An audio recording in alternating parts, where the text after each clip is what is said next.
Hi, James from Window Cleaning Gear. Today I'm just going to be doing a demonstration on the 18-foot glass fibre telescopic pressure washer lance. Just got it out of the box here. In the kit you get the nozzle attachment for the quick release nozzles.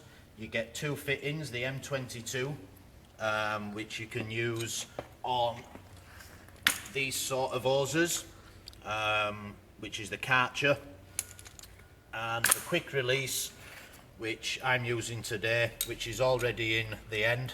I've put that in already. Best to use PTF tape just to give it that extra seal. So here we go, I'll put it all together and then give you a demonstration outside the unit using one of our pressure washers. So, as you can see, I've got the pressure washer all set up outside the unit, lance in hand, hose connector, quick release, as I said before, that's the end that I prefer to use. So just connect that onto the bottom of the pole, ready to extend the lance, and just two things.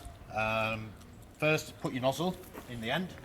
I'm going to use a white one, which is a widespread. Click that into the end.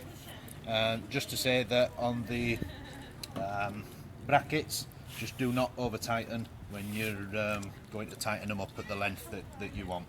So we'll extend the first one, second one, bear in mind this is an 18-foot pole. We do them in 24-foot lengths in glass fibre. Also up to about 47 foot in hybrid or carbon fibre pole, which is obviously lighter but more expensive. So I'm ready to go. Start the power washer.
As you can see from the bit of cleaning that I did there on the side of the building, does a very good job, and I think for 110, 120 pounds, depending on what size pole you get, it's a good bit of kit and should earn you money from the day that you purchase it.